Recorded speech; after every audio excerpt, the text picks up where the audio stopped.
काय गुरुजी वाचताय सर, तुम्ही यावं ऐकायला. मिया चालविल्या सूर्य चाले, मिया हलविल्या प्राणू हाले, जो जगाते चाळी. गुरुजी म्हणावं चाले हे शरीर, चाले शरीर कोणाच्या साथने, चाले शरीर कोणाच्या साथने, शरीर कोणाच्या साथने, चाले हे शरीर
असलं ऐकल्यावर आमचं काय शरीर चाललं सांगायला का तुम्ही. स्थिर होतंय. चाले घे शरीर कोणाची सत्ते, त्याची सत्ता आहे हो, पूर्ण त्याची सत्ता आहे. तो परमात्मा आलाच नाही गोपाळपुऱ्यामध्ये, आणि अख्खी रात्र भगवंताची वाट पाहण्यामध्ये संत जणाईंचा वेळ निघून गेला. एकल्या जनाबाई महाराज वाट पाहून थकल्या व संत जनाई थकल्या, आणि मग मात्र विचार केला की आता तो काय येणार नाही, आणि माझा भगवान परमात्मा येत नाही हा विचार केल्यानंतर एकल्या जनाबाई महाराज ते दळण दळू लागले. आता देव येतोय म्हणून भरपूर आणलेलं दळण एकट्याचं काही शक्य आहे, पण पर्याय नाही, आणि जात चालू होतं.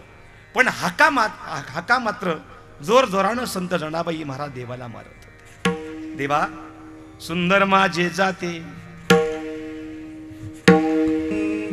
सुंदर माझे जाते गे फिरे बहुते गे, सुंदर माझे जाते का फिरते बहुते, सुंदर सुंदर माझे जाते गे फिरे बहुते गे, हा सुंदर माझे जाते का फिरते.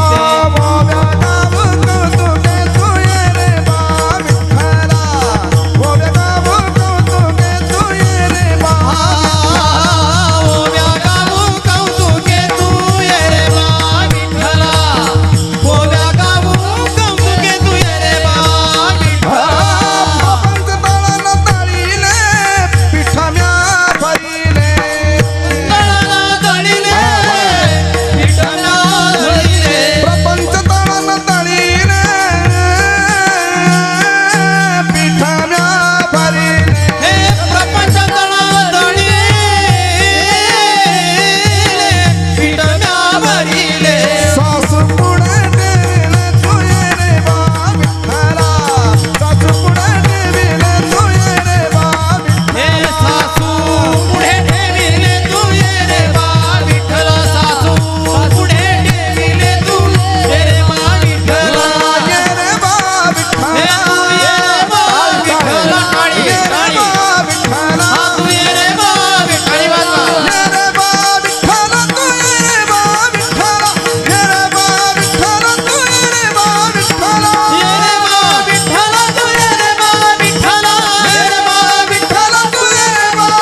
आला बर का तो.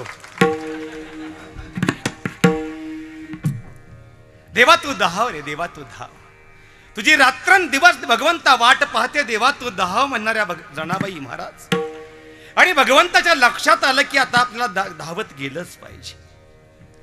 परमात्मा शेजारती झाली आणि धावत धावत आला आणि ती अवस्था पाहिली संत जनाईची. ते विस्कटलेले केस, मळकटलेला चेहरा, थकलेली जणी.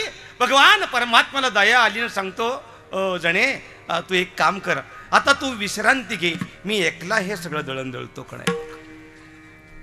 जनाबाई भरा रुसल्या, बोलल्या नाहीत. मागं सरल्या, जातं सोडून दिलं आणि अंग टाकून दिलं, झोपी गेल्या. भगवंतानं लगबगीनं गळ्यातले दागदागिने कोपऱ्यामध्ये फेकून दिले, हात दिला खुंट्याला आणि भगवंत एकला दळण दळत होता. बघता बघता रात्रीचा 4था प्रहर झाला आणि गोपाळपुऱ्यात रावळातला स्वर गोपाळपुऱ्यामध्ये आला. उठा पांडुरंगा.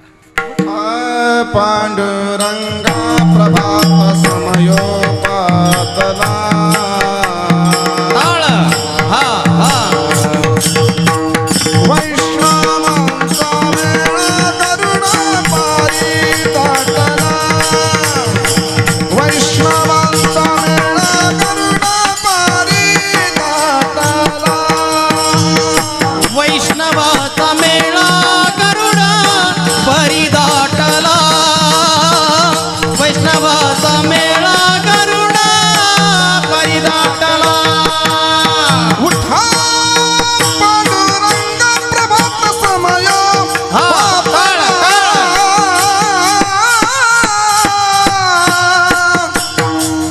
वैष्णवांचा मेळा करुणा पारी दाटला. वैष्णवांचा मेळा करुणा पारी दाटला. वैष्णवाचा वैष्णवाचा मेळा करुणा परी दाटला. वैष्णवाचा मेळा करुणा परी दाटला.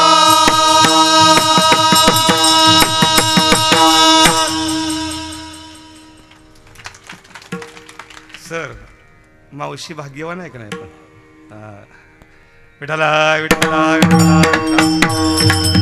विठाला विठ्ठल विठ्ठल विठ्ठल विठ्ठल विठ्ठल विठ्ठल विठ्ठल विठ्ठल विठ्ठल विठ्ठल विठ्ठल विठ्ठल विठ्ठल विठ्ठल विठ्ठल. उठोनी वेगेसी चला जाऊ राऊळासी.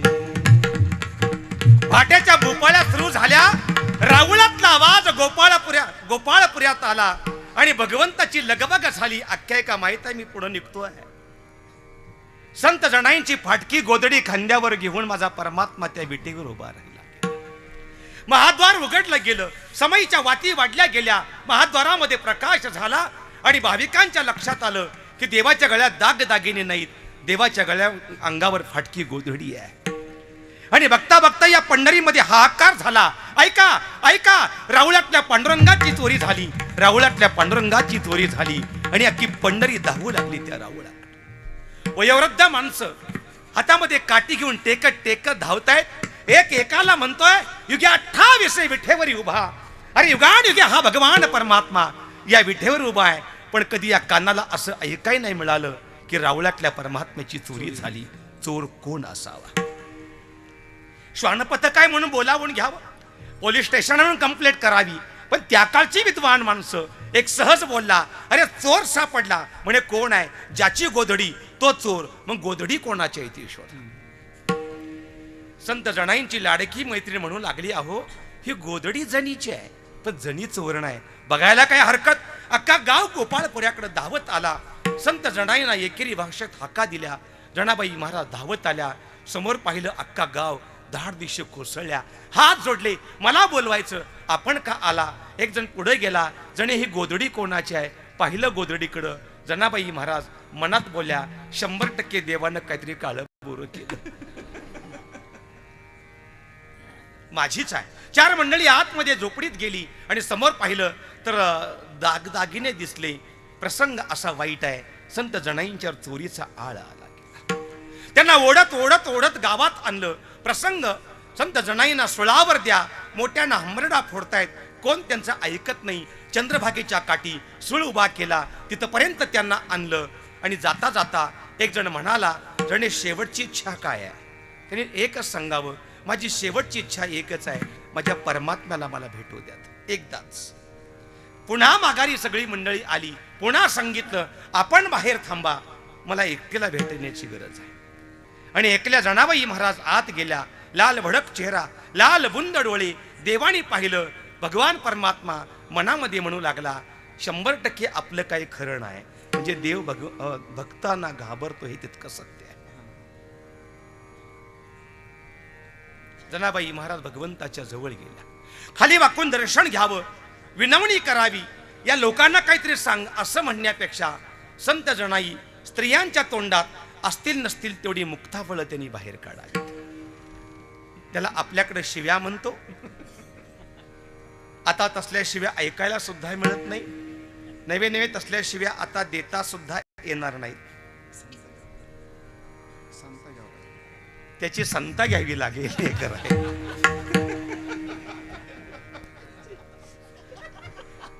त्यातली एखादी शिवी देऊ का? अरे विट्या विट्या मुळ मायेच्या कारट्या तुझी रांड रंडकी झाली, तुझी रांड रंडकी झाली, जन्म सावित्री चुडाल्या.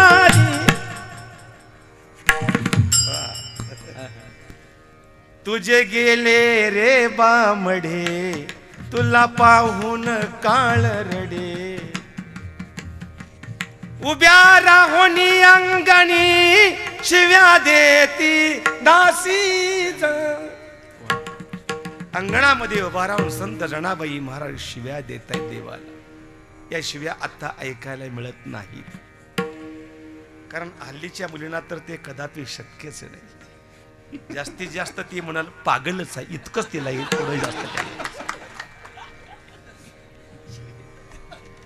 जाऊ दे. संत जनाईचा अधिकार सांगतो तेवढा ऐका.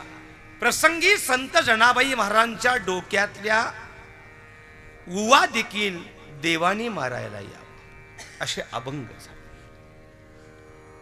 जनी डोईने गांजली विटाबाई धाविनली, देव हाते बुचडा सोडी वा मारतसे तातडी. देवानी धावत यायचं. हाती घेऊन या लोणी डोई चोळी चक्रपाणी. जनाबाई महाराजांच्या डोक्याला लोणी लावावं केस मऊ करण्याकरता. डॅन्ड्रॉपचा शॅम्पू त्या काळचा म्हणावा लागेल. काय देवानी धावत यावं डोक्यातल्या उवा पाहण्याकरता. आणि याच्या पुढे एक शेवटचं छानचं प्रमाण आहे, ते सांगतो. देव हाते बुचडा सोडी वा मारतसे तातडी, हाती घेऊन या लोणी डोई चोळी चक्रपाणी. आणि पुढे सांगू, जनी सांगे सर्व लोका, जनी सांगे सर्व लोका, सांगे सर्व लोका, टाळ टाळ जनी सांगे सर्व जनी सांगे सर्व लोका, जनी सांगे सर्व लोका, जनी सांगे सर्व लोका, जनी सांगे सर्व लोका. नाव घाली माझा सखा, नाव घाली माझा सखा, जनी सांगे सर्व लोका, जनी सांगे सर्व नाव खाली माझा सखा, नाव खाली माझा सखा, जनी सांगे सर्व लोका, जनी सांगे सर्व लोका.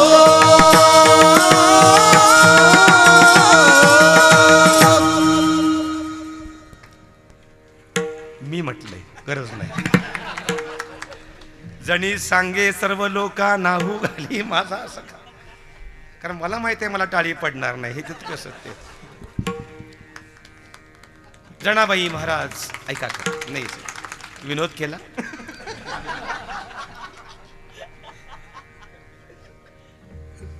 मला टाळी वाजवू नका पण टाळाटाळ थोडी माझी करू नका. वा महाराजांच्यासाठी तुम्ही इथपर्यंत आलेला.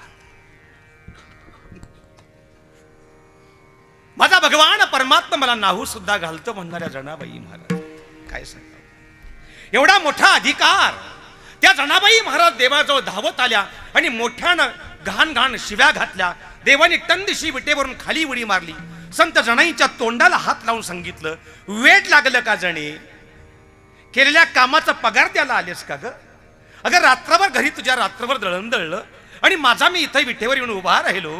काय मी अपराध केला का तुझा? तितक्या गहाण शिव्या देतेस. जनाबाई महाराज म्हणतात, देवा असा तू कोणता अपराध केला नाही तेवढं मला तू सांगतील का? ते तुझ्याशी मी गोड बोलून राहावं म्हणून. अगं काय केलं देवा जणे? मी काय केलं जणे? जनाबाई महाराज, देवा तू काय नाही केलं ते मला सांग. म्हणजे काय केलं? अरे भगवंता, जे चांगले चांगले होते त्यांचं वाटोळ केलंस रे.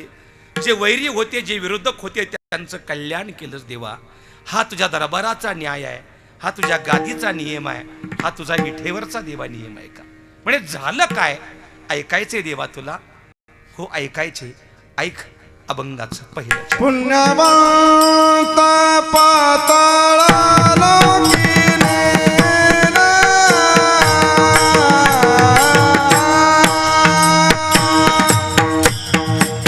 पुण्यवंत पाताळ लोकी नेला.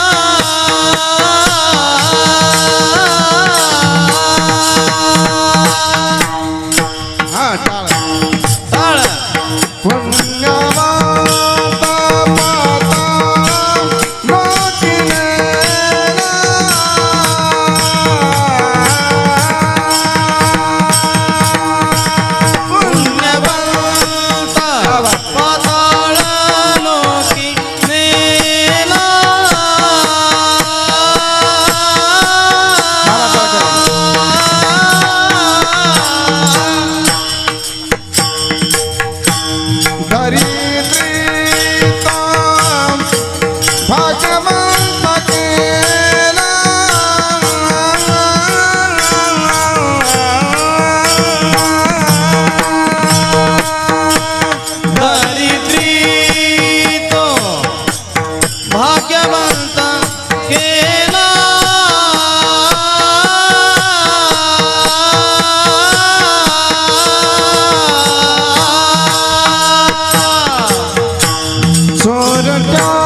शिवापूरची आठवण झाली चंदू बाबा. वा खेड शिवापूरला असाच एक मोठा उत्सव, फार मोठा उत्सव. माझं कीर्तन होतं आणि गुरुजी गायला होते आणि चंदू बाबा वाजवायला होते. सिस्टीम सोमनाथ महाराजांचीच होती अभंग आणि अभंग हाच होता. विठाला विठाला.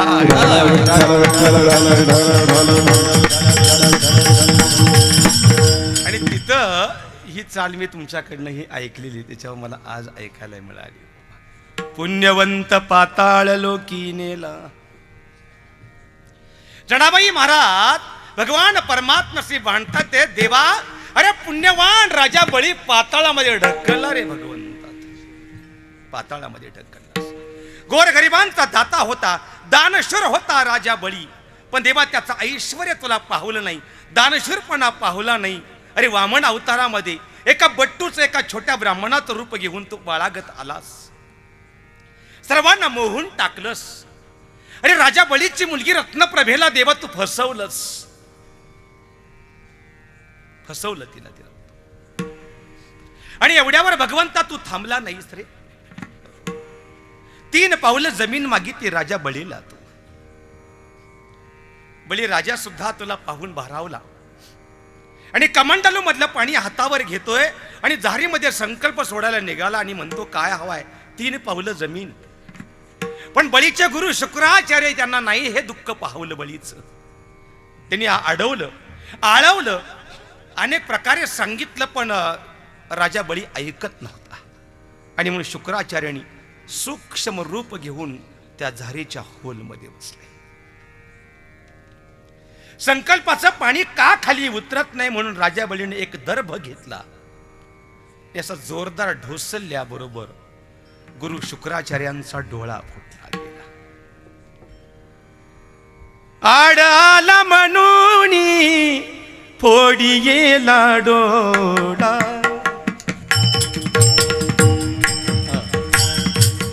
आडाला म्हणून फोडीला डोळा,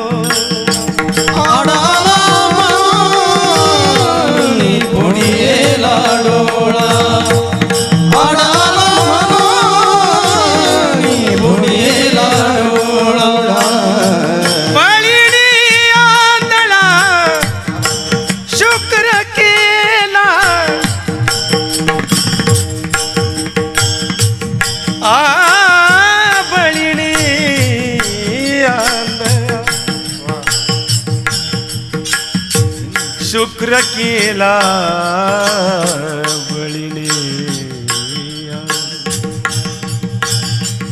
माफी मागूनही चाललंय हे सगळं. बळी